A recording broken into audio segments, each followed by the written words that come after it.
Hey everyone, how are you? This is Janvi and I welcome you to all in concept classes. जैसा कि मैंने आप सबसे promise किया था कि मैं आपके लिए लेके आऊँगी एक एमसीक्यूज़ की सीरीज़ जो कि आपके ऑप्शनल पेपर के लिए बहुत इंपॉर्टेंट है। बीएससी थर्ड ईयर स्टूडेंट्स सब इससे बेनिफिट ले सकते हैं।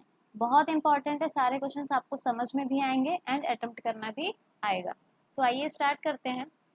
फर्स्ट क्वेश्चन है हमारा, if r equals to r u. देखिए ये क्या दिया हुआ है, r equals to r u, ये कर्व की इक्वेशन दी हुई है।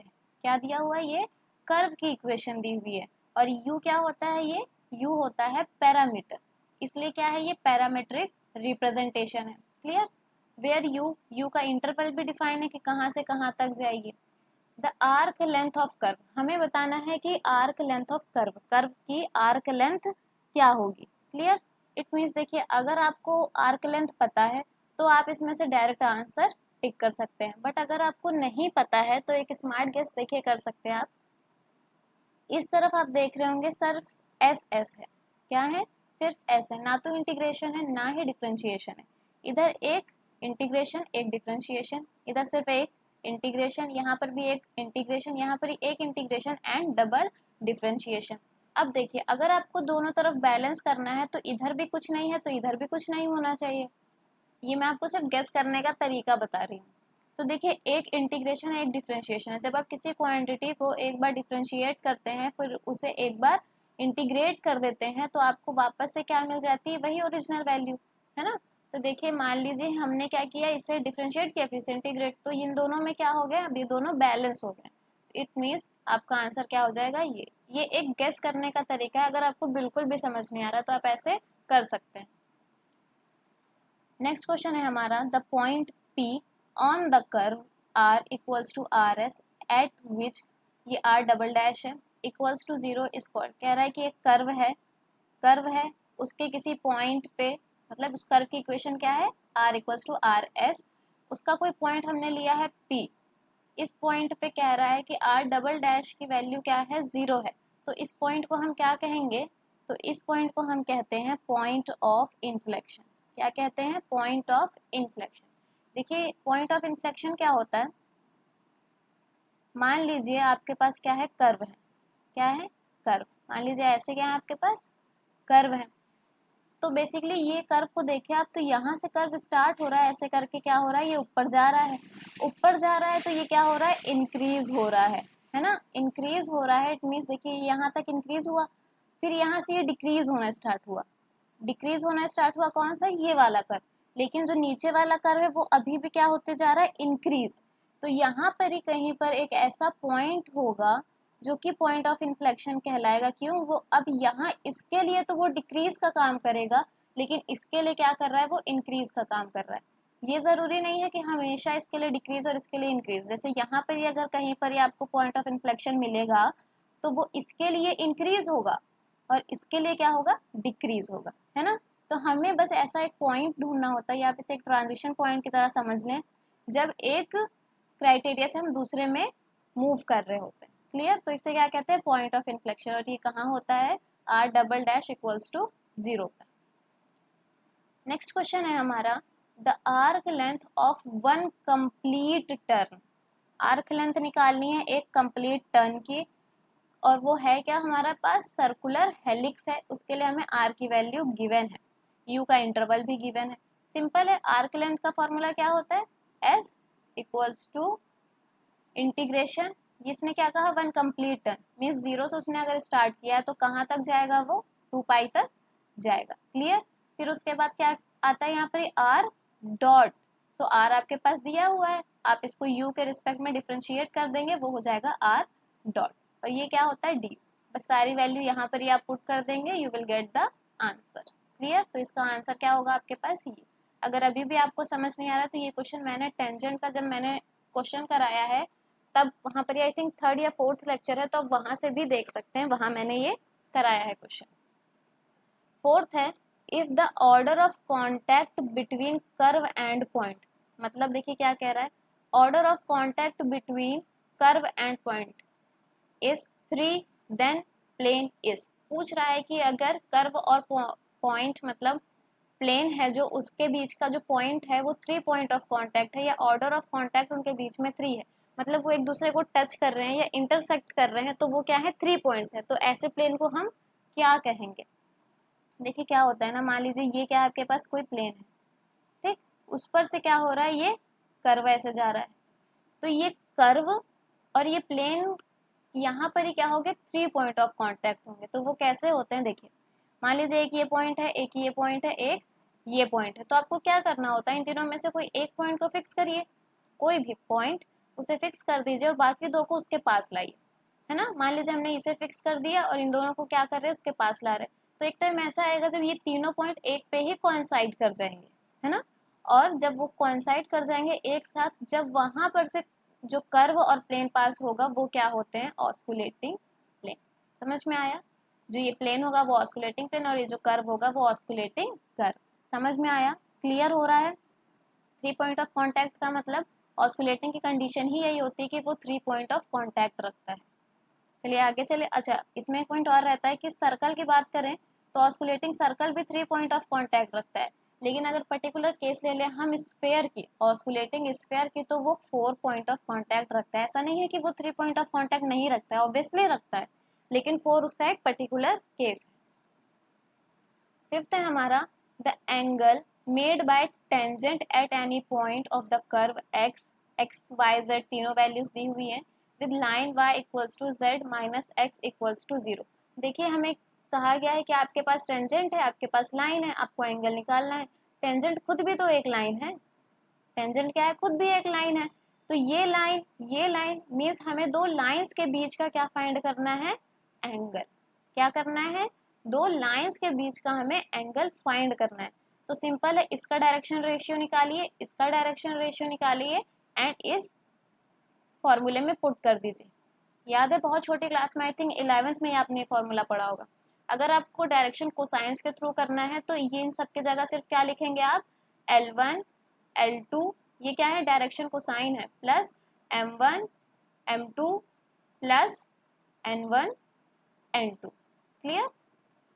तो देखिए इसका अगर मैं आपको थोड़ा सा हिंट करूं तो इसका एक बार आप इसे डिफरेंशिएट करेंगे तो आपको क्या मिलेगा, कोफिशिएंट्स 3 6 एंड 6। क्लियर? यहाँ पर से मिलेगा 1 0 एंड 1। क्लियर? तो ये है A1, ये है आपके पास B1, ये है C1। ये वैसे ही यहाँ पर ये A2 है, ये B2 है एंड ये C2 है। बस इस फॉर्मूले में पुट कर देना है, आपको आंसर मिल जाएगा। क्लियर? आगे चले। देखिए इसका आंसर क्या होगा, इसका आएगा 1/√2 कॉस थीटा की वैल्यू आएगी 1/√2, तो थीटा यहाँ से हो जाएगा π/4। डन। चलिए सिक्स्थ क्वेश्चन है हमारे पास, if P is not a point of inflection. अभी हम पढ़ के आ रहे हैं कि P क्या था, एक इन्फ्लेक्शन पॉइंट था, means R double dash is equals to what, 0। अब वो कह रहा है कि P इन्फ्लेक्शन पॉइंट नहीं है, इट मीन्स इस पॉइंट पे P पॉइंट पे R double dash not equals to 0, यही कह रहा है वो। Done. Any vector lying in the osculating plane, अब कोई वेक्टर जो ऑस्कुलेटिंग प्लेन में लाई करेगा वो क्या होगा, तो वो देखिए अब इसके पास आर डैश भी होगा और आर डबल डैश भी होगा, तो उसके लिए क्या होगी कंडीशन, ये। डन। चले आगे। वो फिफ्थ क्वेश्चन स्टेटमेंट है, इंपॉर्टेंट भी है तो याद रखिएगा। Sixth sorry. अब देखिए assertion ए क्या बोल रहा है, assertion A the arc rate of rotations of the tangent is called curvature vector. देखिए यहाँ इसने कर्वेचर वेक्टर क्यों लिखा है, पहले तो ये पॉइंट आया आपके पास। देखिए कर्वेचर एक स्केलर क्वांटिटी होती है, कर्वेचर क्या होता है, स्केलर क्वांटिटी होती है। जब कर्वेचर एक स्केलर क्वांटिटी है, आप रोटेशन दिखा रहे हो टेंजेंट का, रोटेशन किसका दिखा रहे हो, टेंजेंट का। अच्छा कुछ सोचेंगे कि तो मैम किसका रोटेशन हम दिखाएं। देखिए जब मैंने आपको कर्वेचर पढ़ाया था तब ये भी बताया था कि मान लीजिए कोई कर्व है, यहाँ पर से आपने क्या किया, टेंजेंट बनाया, एक टेंजेंट क्या किया आपने यहाँ से बनाया, तो यहाँ पर ही क्या करते थे, अब इसके पैरेलल में इस ओरिजिनल टेंजेंट के पैरेलल में ही एक लाइन ड्रॉ करते थे, इसका एंगल फाइंड कर लेते थे, वही इसका एंगल ऑफ रोटेशन हो जाता था, जिससे हमें पता चल जाता था कि कितना टेंजेंट रोटेट हुआ। ये एक मेथड था जिसमें ये एंगल का यूज था, और एंगल क्या होती है, एक स्केलर क्वांटिटी होती है, तो इससे भी आप कर सकते थे। लेकिन अगर वो कह रहे हैं कि उन्होंने टेंजेंट से ही फाइंड किया, तो टेंजेंट तो एक वेक्टर है, कर्वेचर क्या है, एक स्केलर है, तो आप कैसे कह देंगे कि ये दोनों, कैसे टेंजेंट से आप इस कर्वेचर निकालेंगे, वो भी स्केलर का। इसीलिए उन्होंने लिखा है कि arc rate of rotation of tangent is called curvature vector. क्या कहा जाता है इसे, कर्वेचर वेक्टर कहा जाता है। देखिए रीजन क्या दे रहे हैं, the magnitude of curvature vector is called curvature. ये स्टेटमेंट बिल्कुल सही करता है इस स्टेटमेंट को। कैसे, मान लीजिए कोई स्केलर है, ये क्या है आपकी स्केलर है, और एक क्या है, कोई वेक्टर है। स्केलर है और ये वेक्टर है, तो अगर इन दोनों को आपस में इक्वल करना है तो हमें वेक्टर का क्या करना होता है, मैग्नीट्यूड फाइंड करना होता है। अगर हम इसका मैग्नीट्यूड फाइंड कर देंगे, जैसे मान लीजिए इस पॉइंट से इस पॉइंट की लेंथ है 10, 10 है ना, 10 है, तो ये एक स्केलर है, समझ रहे हैं, ये एक स्केलर है। ये वेक्टर के फॉर्म में जब आप इसको 10 को इक्वल लिखना चाहेंगे तो इधर भी तो आपको 10 देना होगा। आप इक्वेशन से जो भी निकालेंगे एक्स आई प्लस वाई जे के फॉर्म में, उसको आपको क्या करना होगा, मैग्नीट्यूड में सॉल्व करके इसके इक्वल दिखाना होगा। यही कह रहा है ये कि the arc rate of rotation of tangent is called curvature vector, और जब कर्वेचर वेक्टर का मैग्नीट्यूड कर देंगे तो हमें क्या मिल जाएगा, कर्वेचर। डन। तो इसका आंसर क्या होगा, both A and R true and R is the correct explanation of A. Done. Next question है हमारा, if the parameter of the curve then equation of the osculating plane. Curve दिया हुआ है, देखिए ये u के फॉर्म में दिया हुआ है, पैरामीटर क्या है u। जब पैरामीटर u होता है तो हमें यूज क्या करना होता है, डॉट। डेफिनेटली डैश का कोई काम ही नहीं है, तो ये वाला ऑप्शन रॉन्ग हो गया, ये वाला ऑप्शन रॉन्ग हो गया। डन। अब देखिए ये वाले ऑप्शन में करेक्ट आंसर है ये वाला ऑप्शन। याद होगा मैंने बहुत बार बताया भी है, आपको सिखाया भी है। देखिए ये जो नॉन इक्वल के केस होते हैं ना, ये पर्टिकुलर केस होते हैं, इन्हें आपको याद रखना पड़ता है। मोस्टली जो इक्वेशंस होती हैं वो इक्वल्स टू जीरो ही होती हैं, आपने भी काफ़ी बार गौर किया होगा। कुछ ही एक ऐसी इक्वेशंस होती हैं जो equals not equals to zero होती हैं, तो वो पर्टिकुलर केसेस होती हैं, तो आप इससे भी थोड़ा हिंट ले सकते हैं कि ये इक्वेशन 90% चांस होता है कि नहीं होगी। डन। और अगर आपको याद है तो देखिए यहाँ पर ही तो आर डॉट ही लिखा हुआ है हमारे पास, तो यहाँ आर होता है। डन। चलिए नाइन्थ है, the equation of the normal plane on the curve. Normal plane की इक्वेशन बतानी है कर्व के किसी पॉइंट पे। तो देखिए टी है, मान लीजिए ये क्या है, टी। आपस में टी एंड बी का रिलेशन क्या होता है, ये तीनों आपस में म्यूचुअली परपेंडिकुलर होती हैं। क्या होती हैं, म्यूचुअली परपेंडिकुलर होती हैं। तो एक बात यहाँ से देखिए आप, इसने बोला नॉर्मल, नॉर्मल प्लेन कहाँ बनता है, ये नॉर्मल लाइन और बाय नॉर्मल लाइन में बनता है क्या, हमारा नॉर्मल प्लेन। यहाँ जो प्लेन बनता है वो ऑस्कुलेटिंग होता है, यहाँ वाला रेक्टिफाइंग होता है। नॉर्मल प्लेन देखिए यहाँ बना हुआ है, इसके परपेंडिकुलर ये टेंजेंट है ना, इसके परपेंडिकुलर क्या है, ये टेंजेंट है। इसका मतलब क्या हुआ, देखिए इन दोनों के बीच अगर डॉट होगा तो आपको इक्वल्स टू में क्या मिल जाएगा, जीरो, क्योंकि cos 90 की वैल्यू क्या होती है, जीरो होती है। जब हम किसी का डॉट प्रोडक्ट करते हैं तो उसमें cos का यूज करते हैं, समझ में आ रहा है। और ये r माइनस आर क्या है, r जो जनरल पॉइंट आप लेंगे, और ये r जो आपको दिया जाएगा, ठीक। तो इसका करेक्ट आंसर क्या हो जाएगा इनमें से, ये। Done. r minus R dot T, क्योंकि t ही तो डॉट में जाने वाला है, इसलिए नॉर्मल प्लेन की इक्वेशन क्या हो गई, ही। ये आप ऐसे हिंट करके भी सबके लिए याद रख सकते हैं। जैसे मान लीजिए अब यहाँ पर एक प्लेन बना दिया रेक्टिफाइंग, तो इस प्लेन के परपेंडिकुलर क्या होगी, डॉट एन, तो ये वाला हो जाएगा जब यहाँ पर ये आर होगा। ठीक। चलिए 10th क्वेश्चन है हमारा, the arc rate of rotation of binormal is called torsion vector. जैसे मैंने अभी आपको कर्वेचर वेक्टर सिखाया ना, सेम वही लिखा हुआ है, बस यहाँ पर ही क्या रोटेशन होता है, बायनॉर्मल का। टॉर्शन के केस में किसका रोटेशन होता है, बायनॉर्मल का। वहीं रीजन आर, इसका रीजन क्या दिया हुआ है, द मैग्नीट्यूड ऑफ टेंशन, नहीं ये टेंसर है, और सॉरी टॉर्शन है, टॉर्शन वेक्टर है, इज कॉल्ड टॉर्शन। तो देखिए ये भी अगर स्केलर क्वांटिटी है ना, तो इसका भी हमें क्या करना होगा, मैग्नीट्यूड फाइंड करना होगा, तब हमें क्या मिलेगा, टॉर्शन। तो both A and B are true and R is the correct explanation. 11th question है हमारे पास, the curve to be straight line. अगर किसी कर्व को स्ट्रेट लाइन होना है तो कप्पा को जीरो होना पड़ेगा। ये क्वेश्चन एक और तरीके से पूछा जाता है कि अगर कर्व स्ट्रेट लाइन है, कर्व स्ट्रेट लाइन है तो कप्पा की वैल्यू क्या होगी। इस तरीके से भी आप याद रखेंगे। और ये क्या दिया हुआ है reason, the curve to be plane curve. अगर कर्व को अगर प्लेन कर्व होना है तो टाउ इक्वल्स टू जीरो होगा, तो ये भी कंडीशन सही है कि कर्व को अगर प्लेन कर्व कहना है तो हमें टाउ को क्या कहना होगा, करना होगा 0। लेकिन ये दोनों को देखिए आपस में कोई रिलेशन नहीं है, ये दोनों आपस में एक दूसरे के रीजन नहीं है। It means both A and R is true but R is not the correct explanation.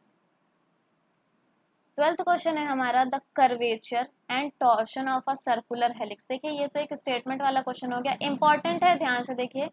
Curvature और टॉर्शन सर्कुलर हेलिक्स के केस में दोनों ही क्या होते हैं, कांस्टेंट। क्या होते हैं, कांस्टेंट होते हैं, याद रखेंगे, इंपॉर्टेंट है। Curvature and torsion circular helix के केस में क्या होते हैं, दोनों कांस्टेंट। थर्ड क्वेश्चन है हमारा, देयर इज 1-to-1 करस्पॉन्डेंस। क्या है, 1-to-1 करस्पॉन्डेंस है कहाँ पर ही, between the points of two curves. देखिए 1-to-1 करस्पॉन्डेंस, जैसे 1-1 मैपिंग सुनी है आपने, वैसे ही है, ऐसे ऐसे मैप होती है ना, बिल्कुल वैसे। देखिए अगर टी एंड बी देखें तो मान लीजिए ये टी है, ये बी है एंड ये एन है। यहाँ दूसरे कर्व के लिए ये टी है, ये बी है एंड ये एन है। तो ये जो टी एन बी है आपको दिख भी रहा होगा, ये क्या है आपस में, ये वाली लाइन इसके पैरेलल हो जाएगी, ये वाली इसके अगर 1-1 करस्पॉन्डेंस है, याद रखिएगा, इसके लिए हो जाएगी, और ये अलोंग दिस है ना। तो ये tangent at corresponding point between the points of two curves, then binormal at corresponding points are parallel, true. Principal normal at corresponding points are parallel, true. तो इसका आंसर क्या हो जाएगा, all of the above. Then ये 1-to-1 correspondence याद रखेंगे तभी होगी ये कंडीशन। 14th क्वेश्चन है हमारा, the radius of spherical curvature.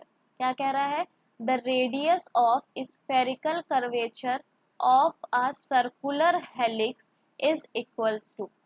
कुछ भी नहीं सोचना है यहाँ पर, डायरेक्ट आप आंसर पुट करेंगे, radius of curvature. Spherical curvature का और सिंपल कर्वेचर दोनों का रेडियस क्या होता है, सेम होता है। क्या होता है, इक्वल होता है। 15th क्वेश्चन है हमारा, involutes of a circular helix are. Involutes of a circular helix are. देखिए पहले तो इनवोल्यूट पता होना चाहिए। देखिए ये है आपके पास एक कर्व, इस कर्व के किसी पॉइंट पे आपने क्या बना दी, एक टेंजेंट बना दी। क्या बना दी, टेंजेंट बना दी। थोड़ा सा रफ आइडिया ले लीजिए आप यहाँ से। देखिए ये आपके पास कर्व, इस पे क्या है आपके पास, टेंजेंट है। ये जो टेंजेंट है ये किसी दूसरे कर्व की क्या बन जाएगी, नॉर्मल। देखिए क्योंकि इस पॉइंट पे इसकी टेंजेंट तो ऐसे बनेगी, है ना। तो इस टेंजेंट के लिए ये तो नॉर्मल हो गई है, लेकिन इस कर्व के लिए क्या है, ये टेंजेंट है। तो जिस कर्व से बनाया जाता है उसे कहते हैं हम इवोल्यूट। क्या कहते हैं, इवोल्यूट। लेकिन जिस कर्व में बनाया जाता है, मतलब इसकी टेंजेंट जिस कर्व में जाके नॉर्मल बनती है, वो होता है इनवोल्यूट। डन। इसे C1 से डिनोट करते हैं, इसे C से डिनोट करते हैं। वो कह रहा है कि जो इनवोल्यूट हैं सर्कुलर हेलिक्स के, वो कैसे होते हैं।